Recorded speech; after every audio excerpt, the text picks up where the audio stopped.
Welcome to Why Such a Fuss, an exciting new channel dedicated to help individuals and businesses to learn more about data protection in a way that is easy and engaging. I'm Christina from CVG Solutions, and I am a fully qualified data protection professional. I am passionate about educating, empowering, and enabling businesses to thrive. Remember to like and subscribe to this channel and help us to spread the word. Data protection is there for a reason. It protects you, your family, loved ones, customers, employees from coming to harm through the use of personal data. So make sure you click subscribe. Now, get ready to embark on a journey of growth and knowledge as we dive into the world of data protection.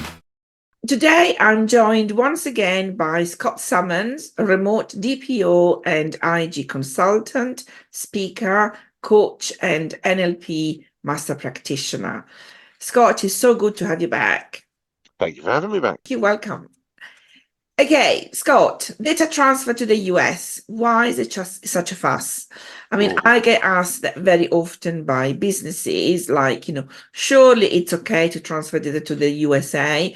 I mean, it's not a dictator regime or communist country or a country that would use the data to then plot terrorist attacks, right? I mean, what could possibly go wrong? And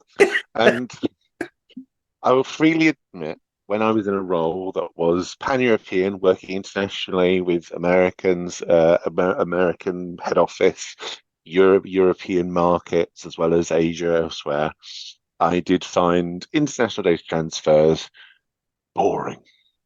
So I freely admit I have fallen into this trap. I have fallen into that category of looking at them and going, oh, why am I bothering?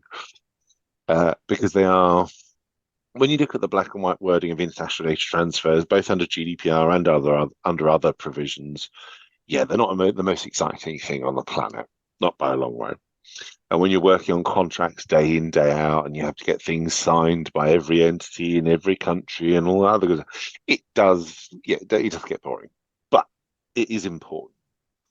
Now, the USA, bless them, is just one example of it's about legal protections, and it's about protecting data no matter where it is in the world. Because over here, yes, we have surveillance powers over here. Yes, we have certain things that you could say are probably worse than America over here. But over here, as a citizen of the United Kingdom, you have rights of redress. You have mechanisms to hold the government to account. Therefore, if you don't like it, you elect a new government, or you take them to court, or there's various things open to you. There is a debate as to how effective they are, but they're there nonetheless. With America, especially the main issue that brought down the Privacy Shield program and the point that Max Schrems raised that the European Court had to agree with was that those same protections weren't there. So as a citizen of the United Kingdom, as example, or it was looked at European-wide, so citizen of the European Union, United Kingdom, you didn't have those same protections with America. So the US Patriot Act and executive order number, whatever the number was, I can't remember off the top of my head, because it's long and complicated, basically said you had no right of redress. You were seen as a foreign national, as a non-US citizen. So US citizens could appeal the NSA use and government use of their data.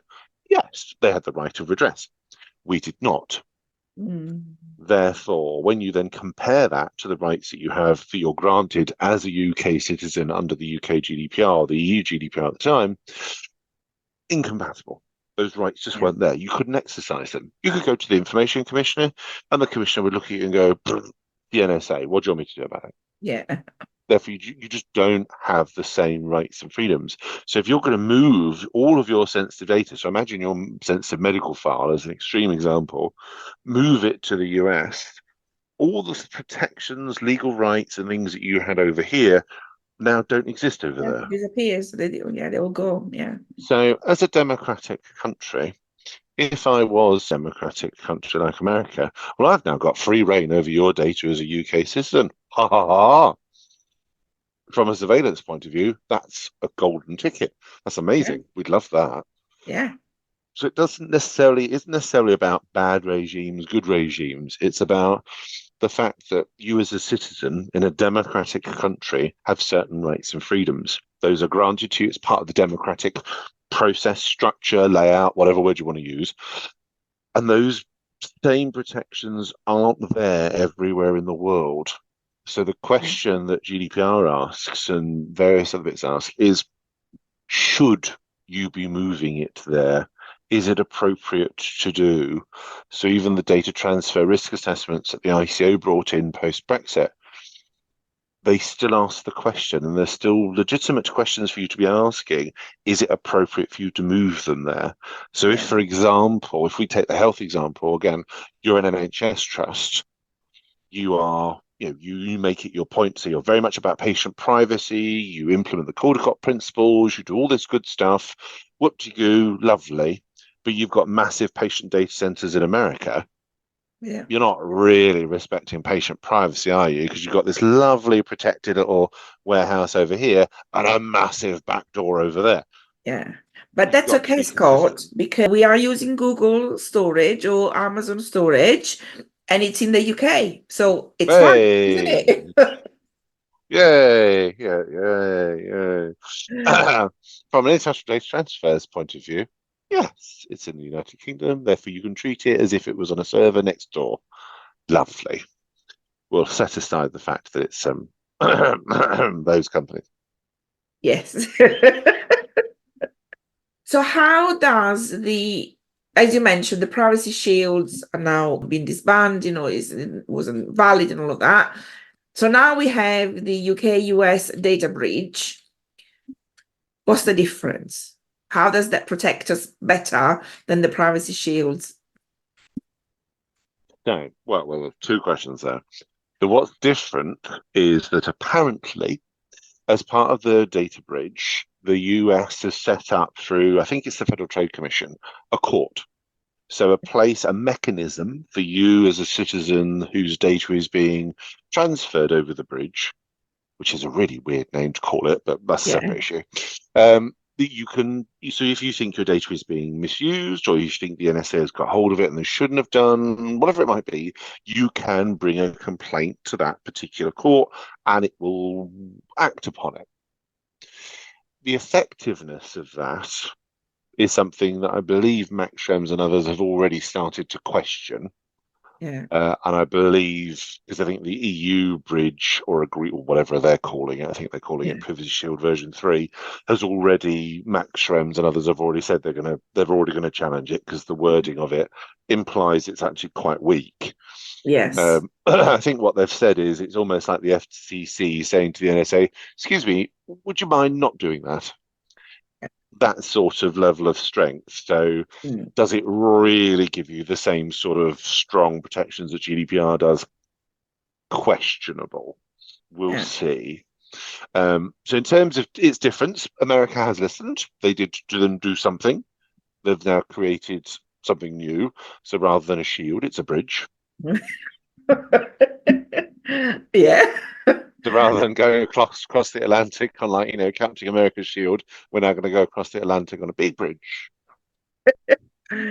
Yeah. Which almost implies that it's two-way, but we all know that that's not the truth. Not the case. It always goes to America, but never seems to come back again. Yes. But never mind.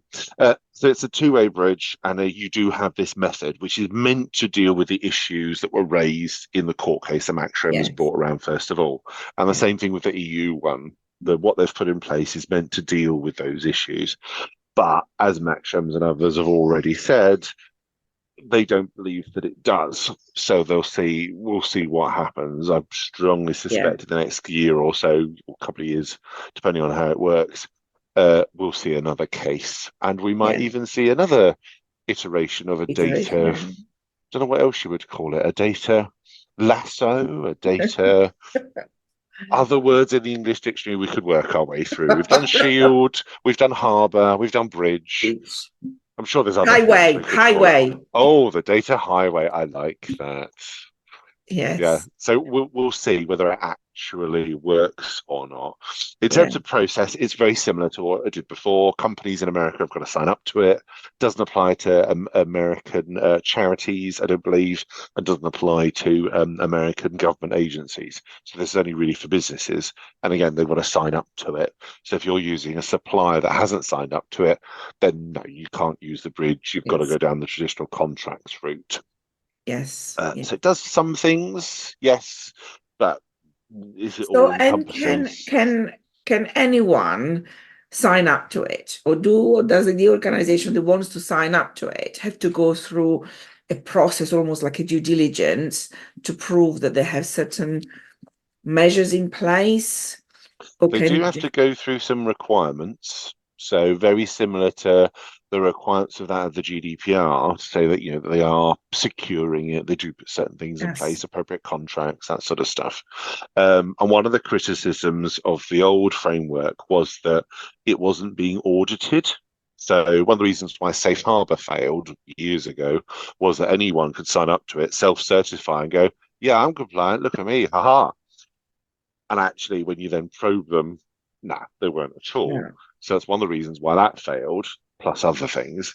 And then this time round, no, there was some auditing going on. There was some due diligence done by the Federal Trade Commission. So yeah, you had to prove certain things. And I think that has been tightened with this. Is it as exhaustive as, I don't know, going for like ISO 27001 certification or anything like that? No. Or PCI compliance and like that. No, there is still a degree of trust there. So it's almost like going for cyber essentials, not yeah, similar sort of level, not quite the same, but similar sort of yeah, level, in that there is a degree of trust there that yes, what you're saying is true. They can do audits at a particular time, but most people don't tend to be based on the level of risk. So there is a degree of trust there, because that is something that Max Schrems and others have raised as a should there be a degree of trust there? That's a separate question. yes. I know what my answer is. You'd almost want like an international, in an ideal world, I know this is never going to happen, but in an ideal world, you'd almost want something like an ISO standard that was have you sign up to this ISO standard to allow for international transfers of any market to any market. So following the most strict and stringent rules, which just happens to be the GDPR at the moment.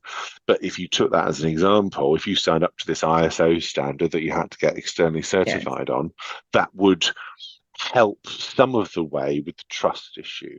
It's then just something that you then have to do with the local government to make it work for this or this or this. That would be nice.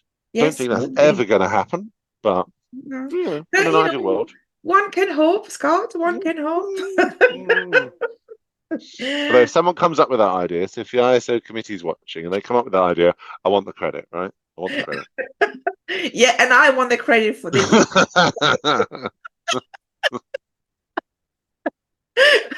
The US-UK data highway. Yeah, definitely want the credit for that one. Or do I? That sounds really American cheesy. I'm not quite sure. Actually, do I don't want the credit for that one. You could have that one. Huh? Scott, excellent. Thank you very much again for coming on the podcast. How can our audience get in touch with you? You can find me on X as @IG Lighthouse.